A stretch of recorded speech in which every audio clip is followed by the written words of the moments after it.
Good morning, PaizoCon. I am John. I am Paizo's social media and community manager. And here on this lovely Sunday morning, I am here with the team from BCOM, who's going to talk about Pathfinder Abomination Vaults, the co-op hack and slash. So, like I said, I'm John. That's Steve in the background. Fellas, if you don't mind introducing yourselves and telling me what you do at BCOM.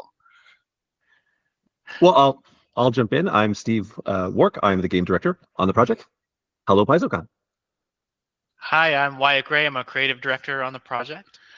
And I'm Pierre Leroux, executive producer at Become Studios. Awesome. So for those who don't know, because with PaizoCon, there are going to be lots of people who may be tuning in or may be interested for the first time with Pathfinder. Maybe they don't know our lore. What is the elevator pitch for Abomination Vaults? You have someone trapped in an elevator for 45 to 60 seconds. What is the pitch that you give them for why this is a fun game and what is it about? Who wants to take that one? Oh, that's an exciting one. Wyatt, I think. Yeah, sure. Take it away. So, Pathfinder Abomination Vaults is an action RPG based on the Pathfinder Abomination Vaults adventure path, which is a really fantastic adventure path. So our goal is to take all the amazing ideas, the story from that adventure, and turn it into an action RPG, which is something that's never really been done before with Pathfinder. So we think there's a lot of really cool opportunities for how to bring Pathfinder into that space for the very first time, and that's what our game is all about. Very, very exciting. I'm actually super thrilled for this game. Like it hits all of the right gaming nerd spots for me, so I'm super excited. So something I thought could be potentially fun. I have a die here. I have a list of questions. I'm just going to roll a die, and we're going to answer the questions that come up. And so that way, there's no scripting, there's no planning. We're just it's off the cuff. We're all having fun. All right. So I'm going to start with first roll, and all right, conveniently enough. What can you tell everybody, the PaizoCon at large, about the basic storyline of the game itself? Steven, you want to take that one? Yeah, I can jump in on that one. So the basic storyline of the game, it's of course based strongly on the adventure path that we know and love, but let's pretend that nobody knows what it's all about. We've got 4 of the iconics, and we're pretending they're all meeting each other for the first time. So we've got Amiri the Barbarian, we've got Kyra the Cleric, we have Harsk the Ranger, and we've got Ezra the Wizard. So they've all gathered at Otari for their own reasons. And, suddenly that mysterious blue light in the Lighthouse Keep starts flickering, and we learn about the legend of Belcora Haravix, and we learned about the legend of the Rose Guard who defeated her. And bad things happen. We start exploring, and what starts off, maybe as a little Scooby-Doo adventure where there's a haunted house, do you want to find out what's at the bottom of it, turns into, well, a lot more, a much bigger deal. So that's roughly what takes us through the adventures of the Abomination Vaults. And, heads up, PaizoCon, if I spoil things, it's only because I'm super excited, and I want you to be so excited to jump in on those key things. So I'm going to apologize in advance, but it's really cool what's lurking under there. I'm so excited. So this being a hack and slash game, I'm just going to roll off the cuff for this one because I'm super curious. So you've mentioned that you are playing the iconics, and these are iconic Pathfinder characters. We see them in lots of adventures. They are generally inserts for PCs. They are all different classes. So I'm assuming they all play differently, because you're not going to have the barbarian be the same as a cleric. Every RPG nerd had a little cringe at that thought just then. So how do they play differently? What makes them compelling to play as individual characters?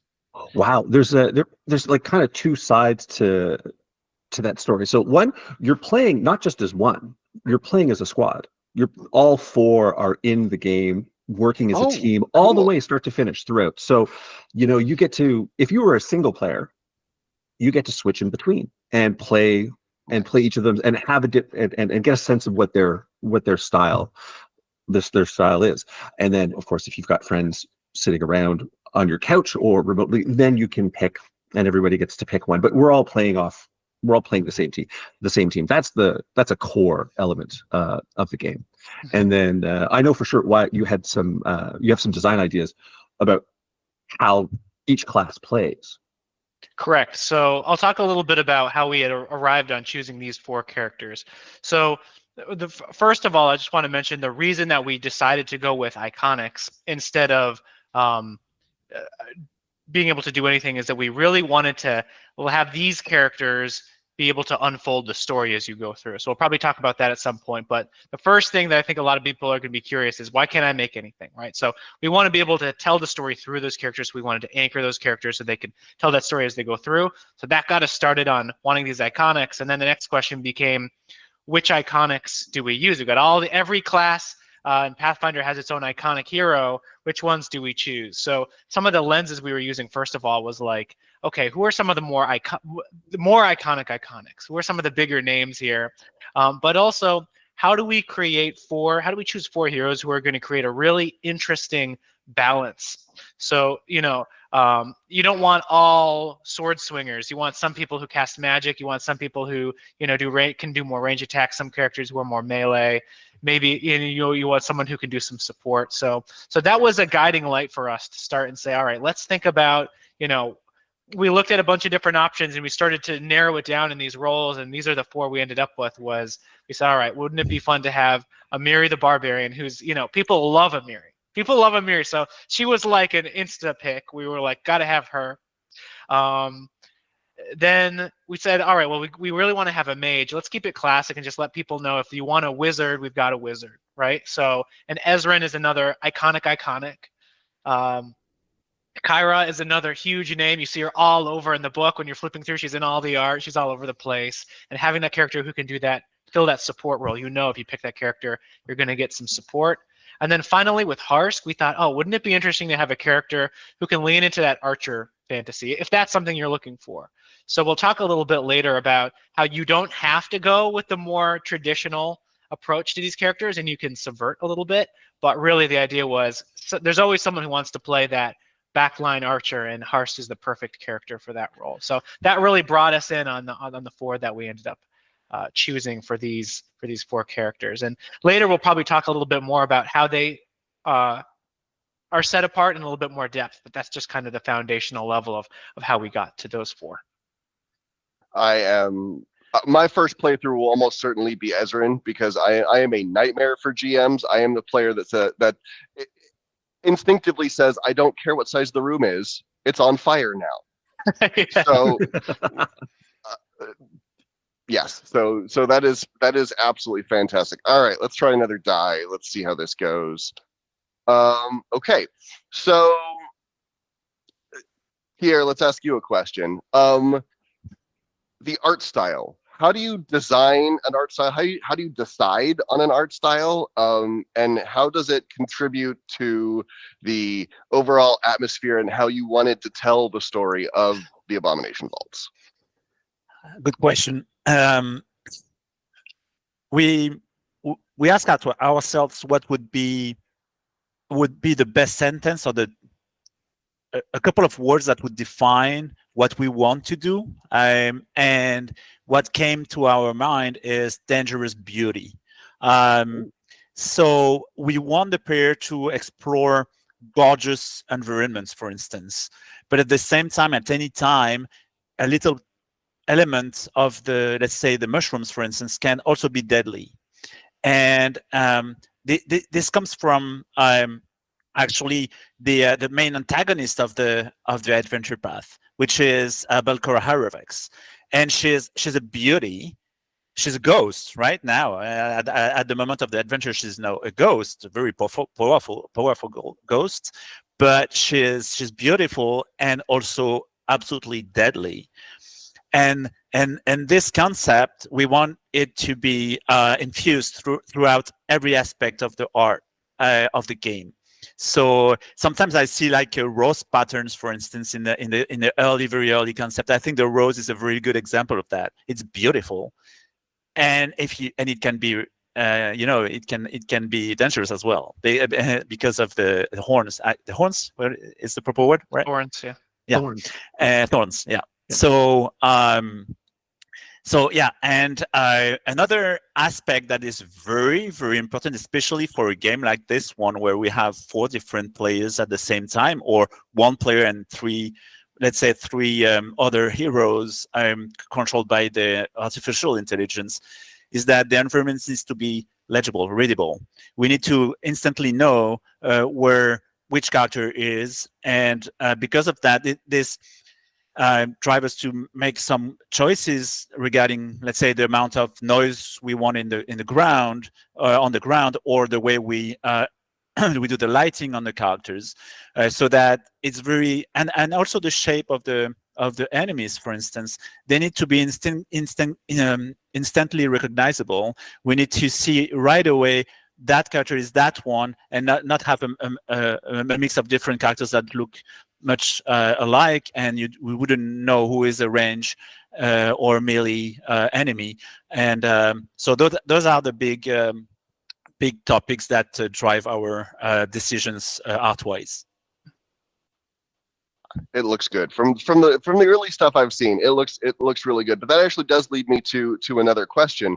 You've mentioned things like needing to change the art style so that it's very obvious to the player, because again, this is a tabletop role-playing game, so this has either been done either in official Paizo art before or in players' heads. Were there any things that you had to change from the AP bringing it into this medium, where does some stuff not translate very well from the book to the screen, or vice versa, or is it a straight port?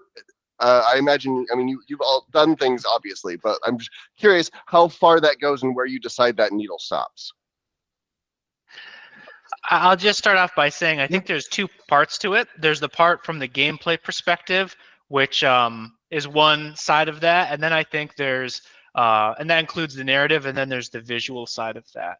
So I think one thing I can say about the visual side is we are trying to find like the best ways to put as many of these creatures in as we can. So one of the things we try to do is find some creatures, identify them as groups, so that we can think about them in a more kind of holistic way as we're designing. Okay, how can we build these creatures so that they can use as many abilities, do as many animations as possible by thinking about our creatures in these groups, because it really just lets us do more. So on the visual side, it's all about, how can we get the most out of the effort we put in so that there's as much content for the players as possible.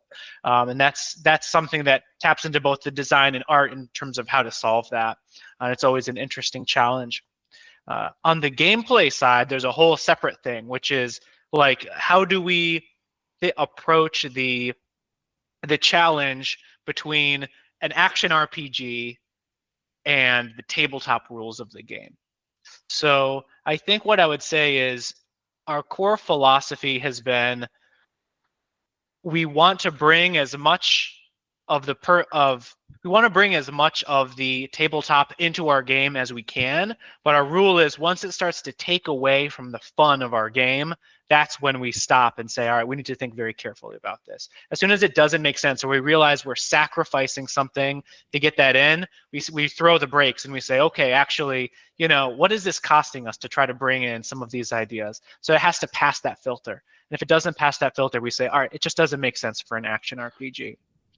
And then broadly, in terms of the story, I think we see, in terms of what Pathfinder is, the 2 big pieces I see is, there's the whole narrative side of what Pathfinder is. It's all the characters, it's the world, it's the heroes and the places, the monsters. But then the other side is the nitty-gritty rules of how to execute that in terms of tabletop gameplay.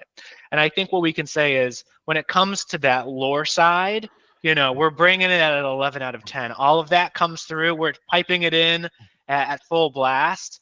But the side that's more challenging is that, okay, what does armor class mean in our game? Do we have armor class, or do we use a defense rating? Or, 3 actions per turn. Maybe it doesn't make sense in an action RPG. Okay, maybe we walk away from that. But maybe we say, oh, well, one of the 3 actions per turn in the game is blocking, and is there a way to have blocking in our game? So that's where it gets into a lot of that conversation about passing through that filter of, does it enrich or does it detract from that core fun of our game?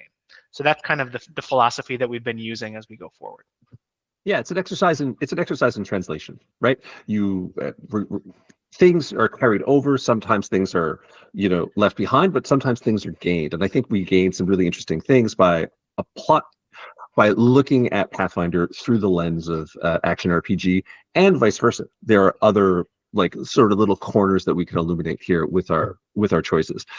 The action economy thing is gets all the designers actually kind of excited, very nerdily so, going, okay, but the relative weights of a three action ability versus a reaction, like how do we communicate that? Is it just 14 seconds of cooldown? No, there's got to be something else. So we keep looking, we keep playing, we're having fun on our side, and hopefully that kind of fun around our design table is going to communicate about fun as a couch while the fans are playing that game. Totally.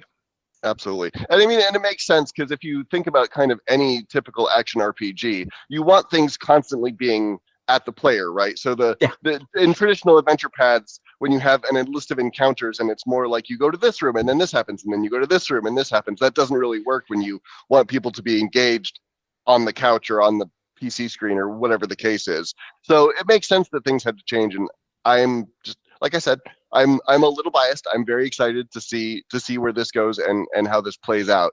While we're talking about things that you had to change and had to adapt and translate, there is no voice acting at the table, or if there is, it's done by the GM, and it's usually, like in my case, one thick accent is just a stand-in for all accents, because I'm not going to try and do a million accents because I am not a professional voice actor by any stretch of the imagination. How do you approach something like voice acting? Is that a decision that's done probably fairly early on to decide whether or not you need to make room for that in the design process? Yeah, I can talk about that. So our goal is to set the personality and tone of the characters, like Murray, Ezra, etc. And then it's a long process to find the proper voice talent for those, because they're very important. I have something to share with the community today. It's awesome. So it's one of our actors, one of the voice talents who works for us, and he recorded himself during a recording, and he is doing the voice of one of the bosses of the game, Article, and it's a GOG. So I'm going to share that with you right away, because and you'll see the result of this process. I think it's interesting for you to see that.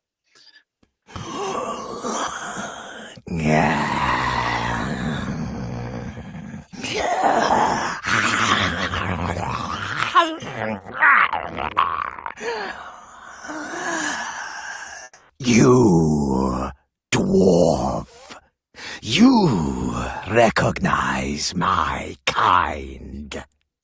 The others are not frightened enough.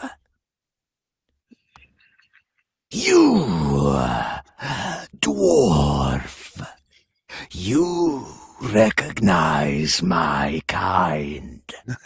I think you get the picture, but it's a very, very fun process. It's also quite selective. We receive many people who want to do the roles, and so there is a long process of selection ahead of the recordings. Yeah, and it's sort of fun. It's a tremendous amount of fun. So the characters have their stories. The characters will have barks and bits of dialogue. So the writing has to sort of rhyme with what you expect every reader to sound like. And I mean, we have again, working with Iconics means that we have text from the from the comic books, we have from the other adventures. There's material out there that we have as a baseline, and then we can grow our own stories, because this is one way of looking at this is our campaign of Abomination Vaults. So there's always like little twists and nuances. Yeah, nuances there, which is a lot of fun to explore. So challenge one, let's get the voices right on the page, and then at the same time, let's find the voices, to the right voices to record in the studio. It adds so much to everything. I literally believed that Peter Wicks had 4 arms. It makes me want to throat walk it, honestly, because like goodness, I can't imagine pitching my voice down that low and doing that repeatedly. All right, let's bust out the question die again, and let's see what else we got. Okay, so again, speaking to those who, if you've read the AP, you kind of have an idea of where this is going. You're probably going into this wanting to see what the differences are and experience those differences. For those who have no idea, what exactly is Gauntlet Keep?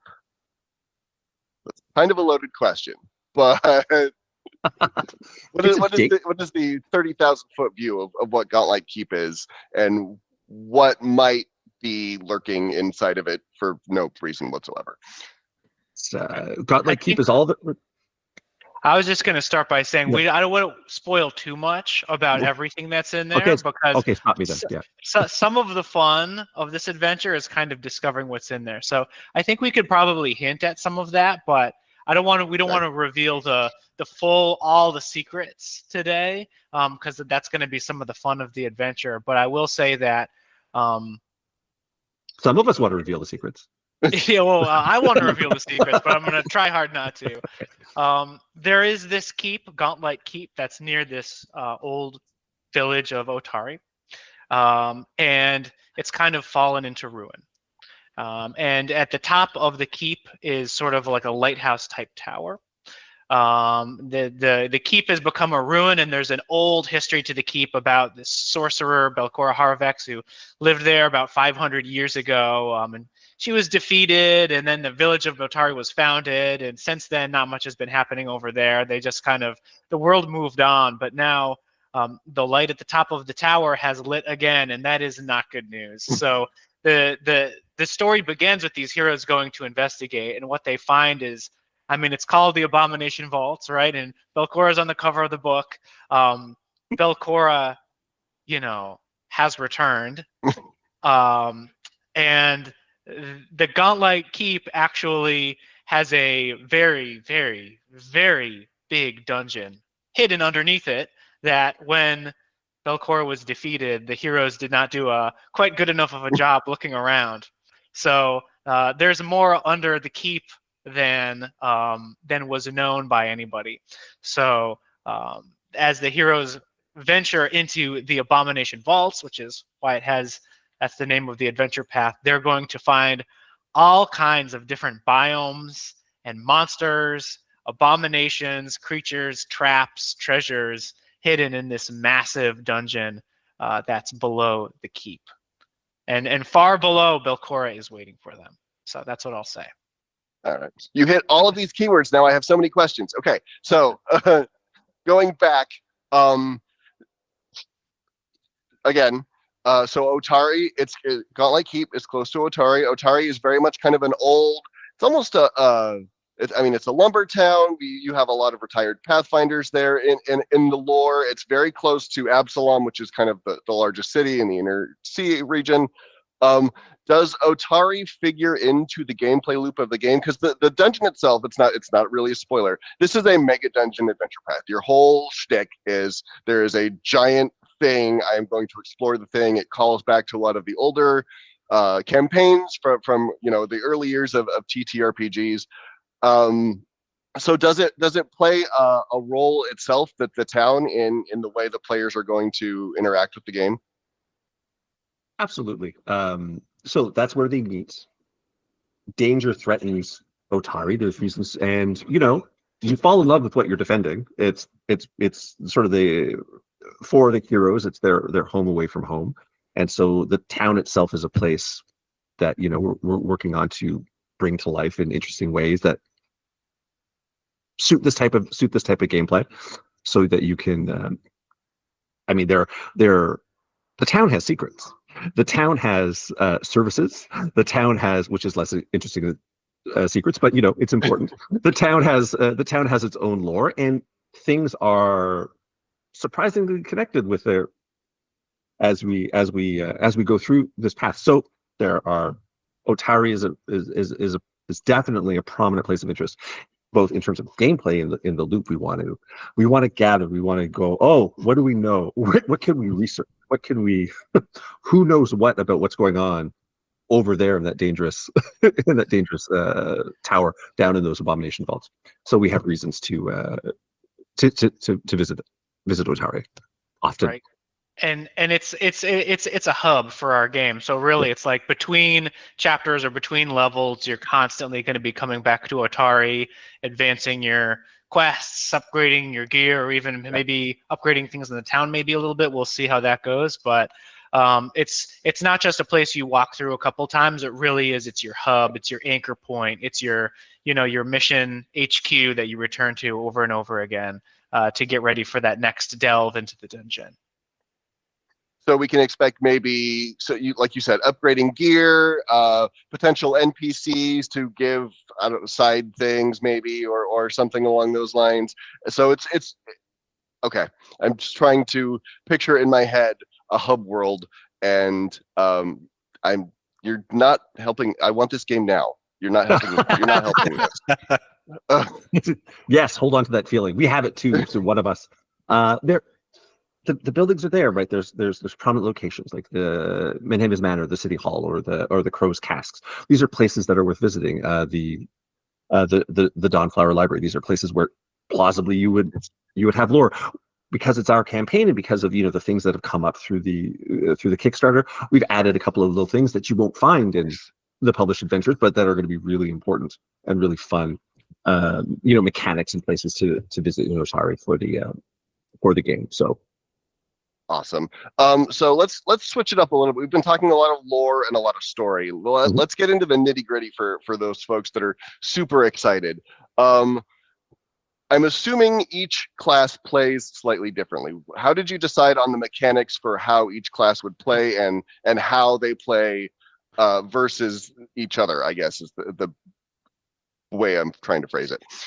Yeah, it's something that we're continuing to work on right now. So I'd say, it's not like we have everyone done. It's going to be an iterative process to make that absolutely perfect as we go forward in development. But I would say some of the key things we want to do is, like, one of the foundational goals that we set for ourselves when we kickstarted the game was that this is Pathfinder, and in Pathfinder, you should have a level of being able to really build a character your way. That's just such a core thing to Pathfinder, is really doing things your way. So the way that we're trying to approach it is, yes, Amiri is a barbarian, but what kind of barbarian is she? Harsk is a ranger, but what kind of ranger do you want him to be? So I'll talk a little bit about the kind of range we're trying to explore in terms of how you can build each of these 4 heroes down some different paths. So I'll kind of hint at what we're looking at. So first we have Amiri the Barbarian, and we want her to be able to fill some different roles in the game. Do you want to build her more defensively so that she can hold aggro and protect your team a little bit more, kind of hold the front line? Or do you want to build her more aggressively so she's better at killing things quickly? So we have some different abilities and some different passives, some different talents, things like that, feats that you'll be able to choose for her to build her towards those different play styles and manifest, does she have more mobility or more defense, things like that. And of course, she has rage as one of her key mechanics that you're going to see. And activating that rage and getting the most use out of her rage is kind of the signature thing that we're going to bring to the table with her for players to master and figure out. That's kind of her mastery element. The next character would be Ezrin. And with Ezrin, obviously, the challenge is wizards can do everything. We all know how it is. They have a million spells. Pathfinder has so many spells. So how do we condense that? Because we cannot have 500 spells in our game. So really what we're trying to do is focus him on just some cool, iconic wizardy options. So when we think about Ezrin, we think about glass Fireball. cannon. Oh yeah, yes. We do think about fireball. We think about glass cannon. I was gonna say we think about blasting type things or multi-target, like is it whether it's lightning or force barrage or fireballs, being able to blast a group of enemies.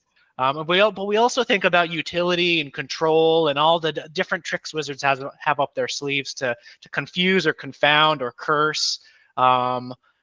So we want to capture a lot of those different elements inside of Ezrin. The idea of all that versatility and different paths you can build him down. Next, Kyra. So the incredible thing about clerics, similar to wizard, but even more so. My belief, maybe people have different opinions. Cleric is like one of the most versatile classes in all of Pathfinder. I mean, you can build your cleric as a frontliner, You can build your cleric as a backliner. You can build your cleric to blast. You can build your cleric to heal. You can build your cleric to buff. You can build your cleric to kill.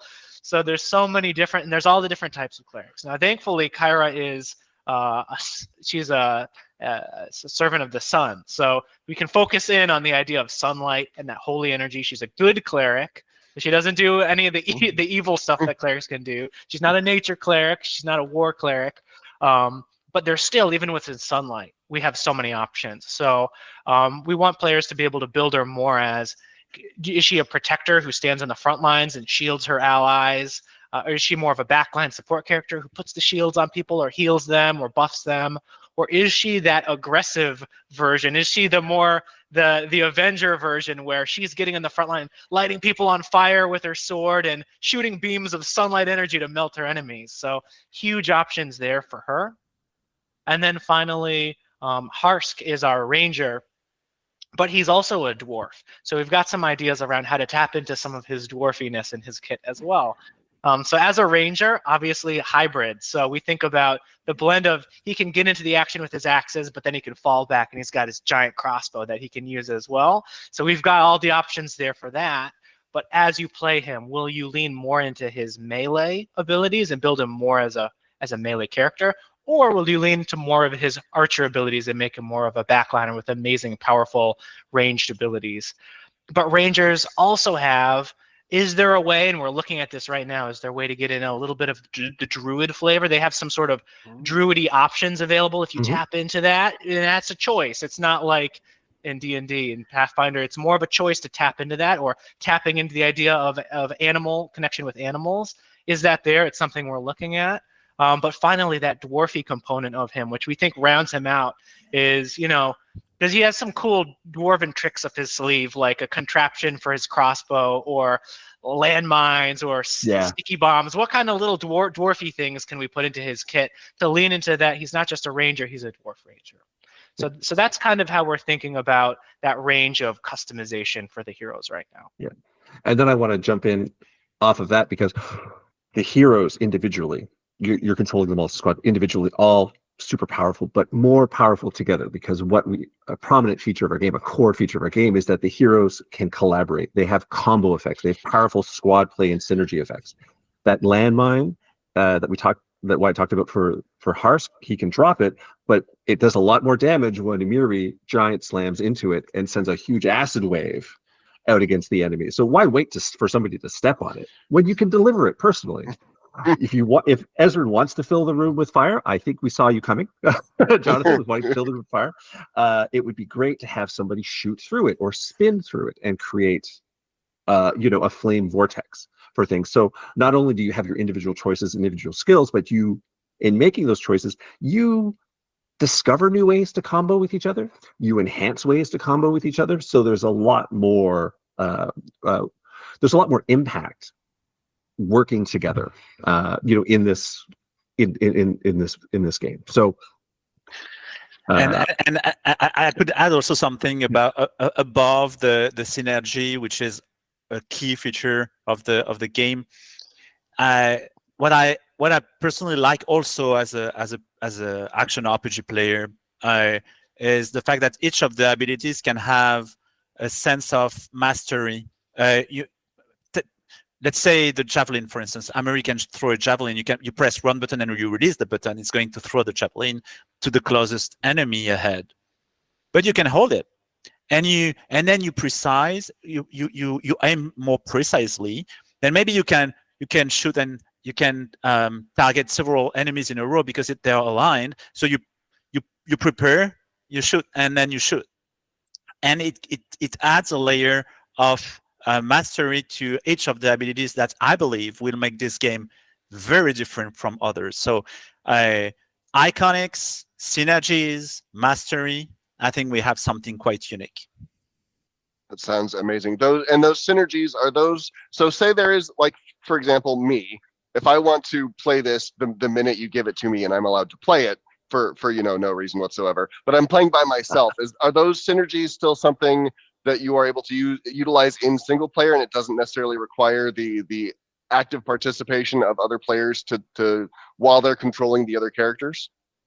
Yeah, you can call the attention of your AI partners. So when you know that you've put down something that starts a synergy, you can call it, and there'll probably be a voice line, because I mean, I've written it. Hopefully you find the right voice to record it with the right sense of urgency, to go through it and trigger those effects. So you could plan where these things occurred, what the timing is. Also, I mean, you could learn to follow the lead of the AI as well, because it's all designed to be performed as a squad going, oh, I've never seen the landmine before. What does that thing do? And then you yourself as the solo player can go poke at it and find out what the combo possibilities are.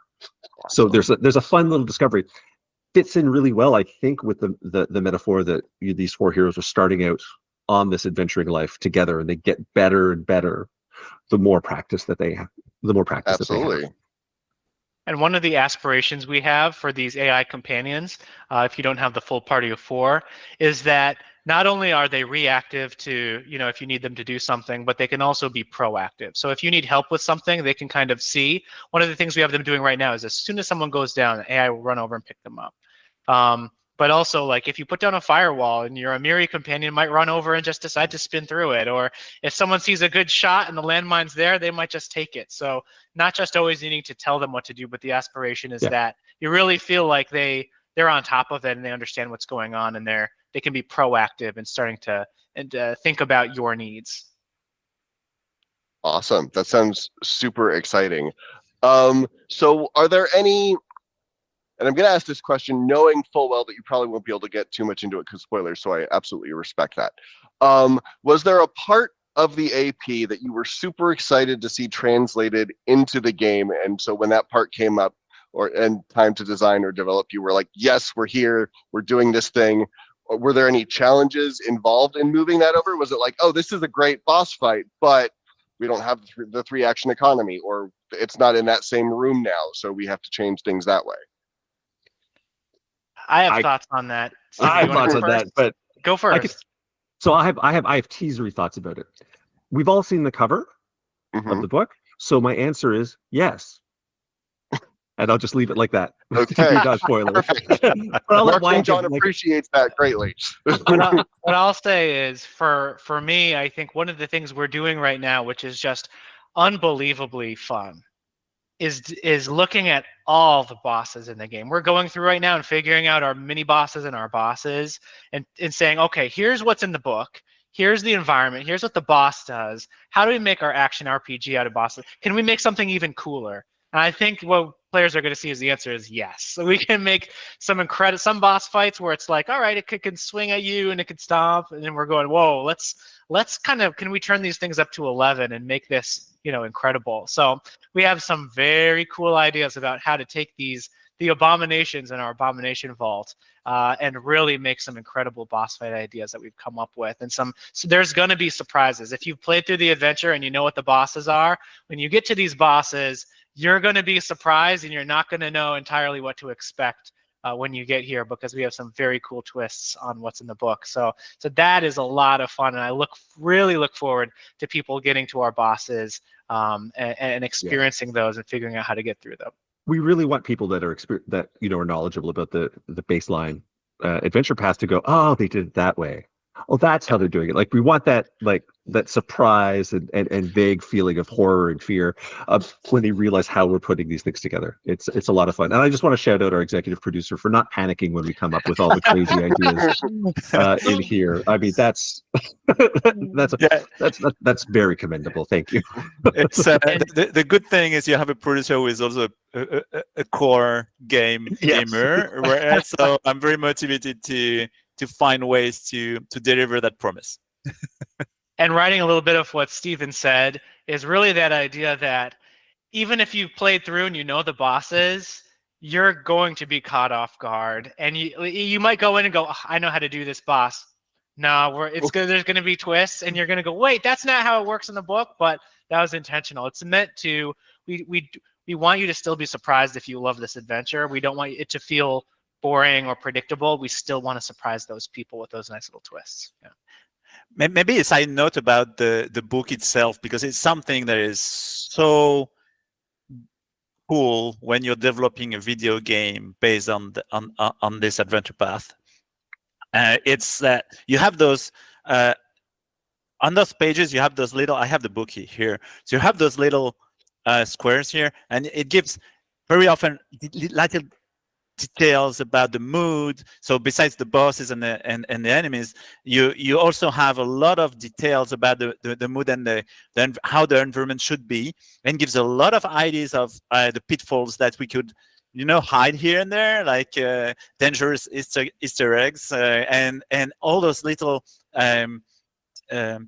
tiny object, but not tiny object, but tiny details we can put everywhere, so that someone who played or read the Adventure Path, they will see how careful we were with the details of the book, and it's also help us know what to do and what should be our focus. So yeah, this is a great piece of.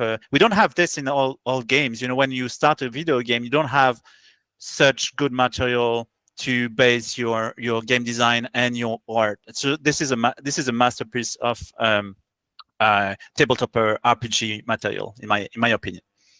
It's one of our most popular for a very good reason. It is absolutely fabulous. But just to springboard off of what you said, Pierre, when you're establishing a mood for a video game, obviously when you get the visuals down, you kind of, like we've already talked about art style.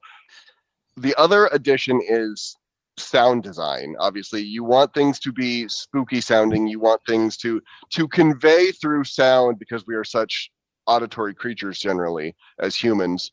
How do you decide? Is it a simple process of, having never developed a video game, do you sit and say, okay, so we need spooky chanting in this room, or we need spooky water dripping in this room, and then design it from there? Or is it more of an organic process where you're like, what is going to make people feel really unnerved right now, and let's do that, but 12 of them? I think both of us, the three of us, can talk about that, because there is the narrative, there is the ambience, and there is the music. So let's say I can talk about the ambience, probably Wyatt a lot about music, and Steven a lot about narrative. And this is all, the audio is all of this. So I will start with the ambience. We have in the game what we call vistas. Vistas are moments where we set the tone of an area.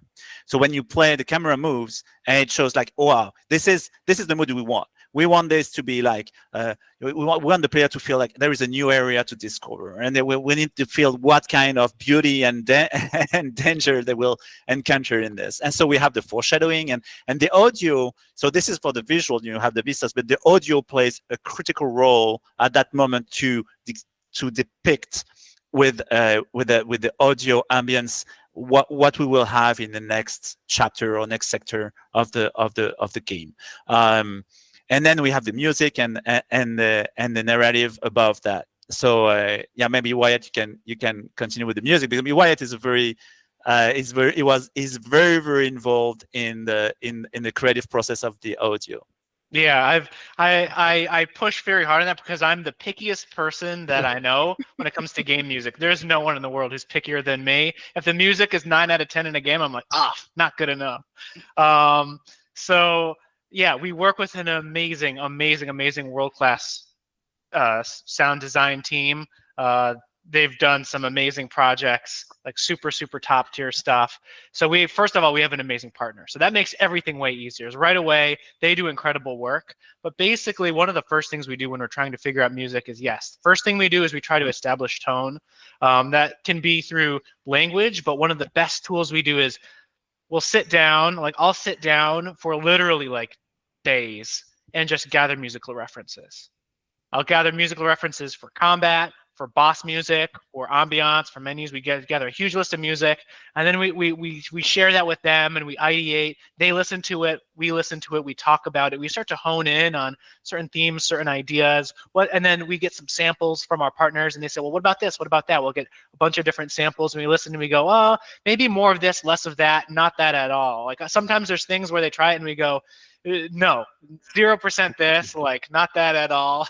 But eventually through that iteration process, we find a core piece of music, kind of like a little motif of different parts, and it's like a little mix. It's like 5 minutes of going through all different, a range of going through the menu music, and then highs and lows, boss battles, quiet emotional moments. You get that whole range, and you start to get the full texture of what your music is going to be like. And that becomes sort of like the DNA strand that you use to then say, okay, with this, we understand our range, we understand our instrumentation.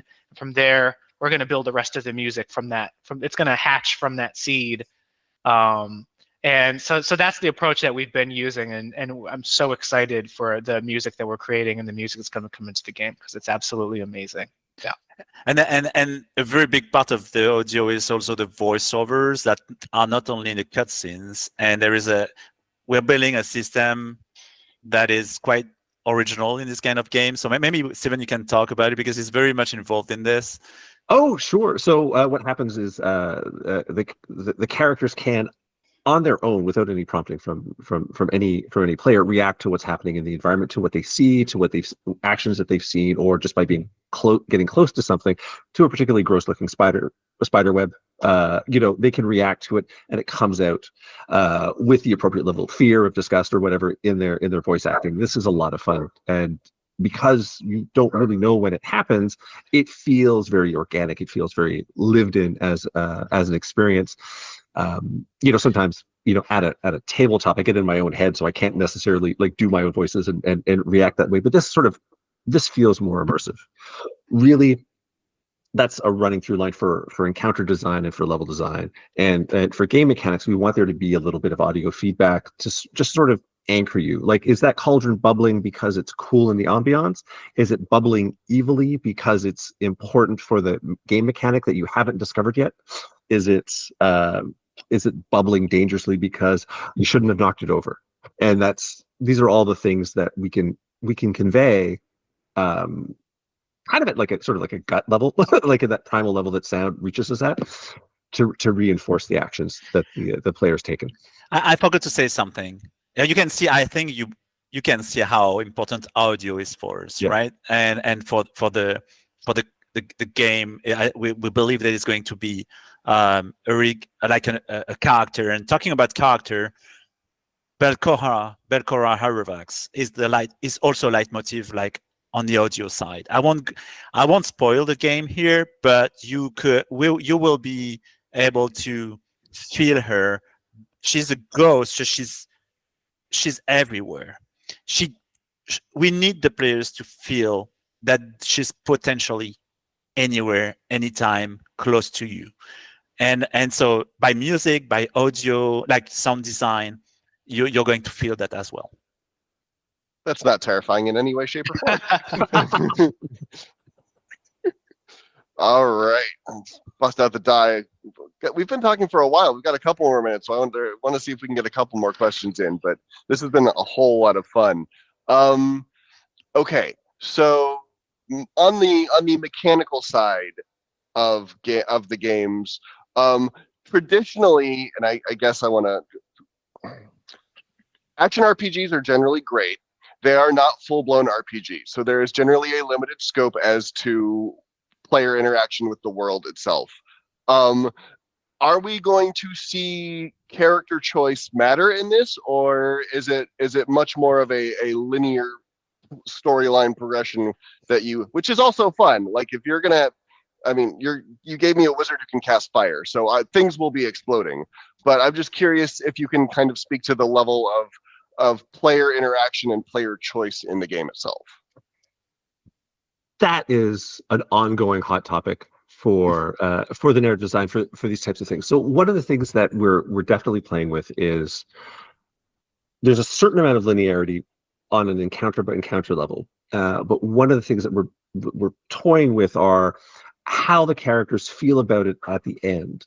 It's possible to imagine, sort of victory scenarios where you're really happy about it and everybody gets along, and scenarios where you won but nobody's super happy about it, or nobody's made people feel a little compromised, or they made bad choices. So we're trying to track these types of actions and these types of reactions. I mean, maybe you end up with Harsk disapproving of Ezran at the end of a sequence, or like a flow that's very interesting, and it would reflect maybe who took control of any given conversation. which characters took control of the given conversation, which what style that you went along. I don't think there's a scenario where you say, well, the heck with got like keep. Let's go open an ice cream stand at the beach. Like, so there's a certain amount of linearity that you're going to get to an end there as you keep playing. But this is the case where the journey is really a big part of the adventure. Yeah, I think it's like Stephen was saying. It's not the type of game. I don't think we're making the type of game where a choice you made in chapter 3 changes your ending at the end of the game, when we have 10 different endings or something like that. We really want to focus on telling the strongest core story possible. So really kind of craft what we call the golden path of trying to figure out what is the main story we want to tell, and telling that story as clearly as possible, and at the highest quality possible, but then introducing those smaller choices along the way. So like one of the things we're also looking at is, and it's an ongoing exploration. We're at the very beginning right now, so we'll see. But like, is there a dialogue where you make a speech skill check, and depending on which speech skill check you make and whether it succeeds or fails, could that change an encounter with an enemy, where the enemies decide not to fight you, or some of the enemies change sides to your sides, or you do an intimidate check with Amiri and some of the enemies flee out of the room and now you have an easier encounter. So some points where there will be some moments in the game that we're thinking about beyond just that, but just skill checks in general across the game. Do you want to go high risk, high reward, low risk, low reward, or just not take any chances at all? And to introduce choice within each chapter, within each level, those smaller choices that kind of infect how your story unfolds might be different than someone else's through those smaller actions across those smaller chunks.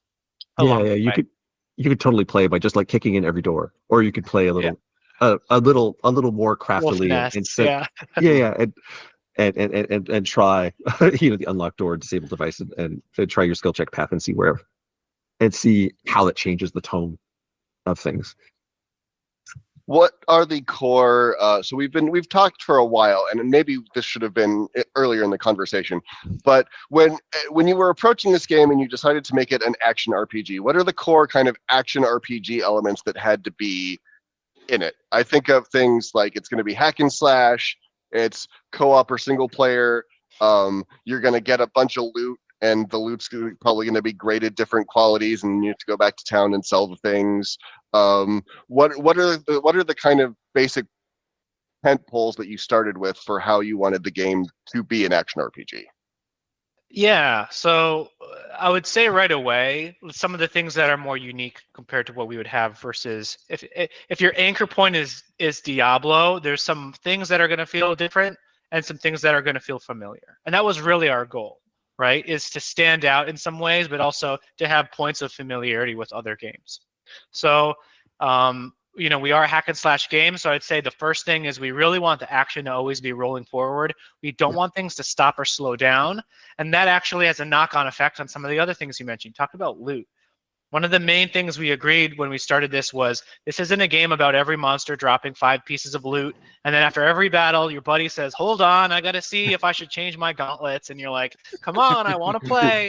So we have a streamlined approach of less loot, more meaningful, and we're really pushing that. Like, in the game, do you have 5 or 10 weapon options total for Amiri over the course of the game, but those weapon choices are big and me. The same as when you play Pathfinder. Not every enemy is dropping a really cool sword for Amiri to use. They're not spitting out shields and swords. It's like, wow, maybe Amiri finds something where she goes, now that's an interesting weapon that I might switch out my Frost Giant Greatsword for. And it's a different type of Greatsword with a different set of really meaningful abilities. So one of our core things is less loot, more meaningful. So that's a key differentiation for us.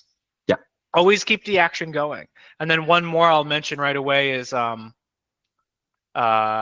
lost my train of thought. Hold on, let me go back here. So always going forward, less loot, more meaningful. Oh, but also, and this is a big one to make really clear, always party of 4. I mean, that's something that's so different from other action RPGs. Always party of 4. So even when you play solo, this is a game with tons of co-op teamwork stuff in it. Tons. Every boss encounter, every mini boss, all over the levels, you're going to feel the way that the idea of 4 heroes is designed into the game.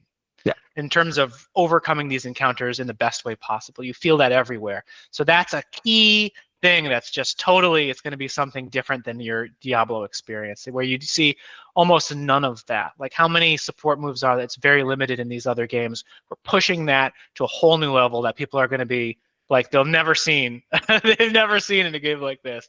So that's a big one for us. Pierre, Steven, do you have anything to add? Or do you think I hit them? I think 1, 2, 3, yeah.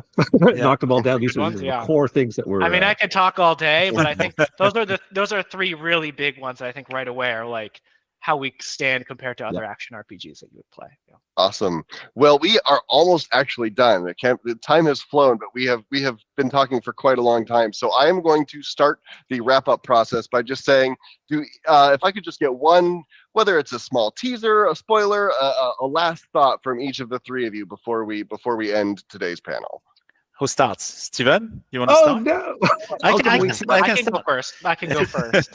So 2 of the things that I'm really excited for that we're starting to think about and design right now is our Kickstarter goals, stretch goals that we reach. So we're starting to think about our alchemy system in town, being able to craft your own potions by mixing and matching different buffs and heals and things like that. It's going to be very cool. It's super exciting.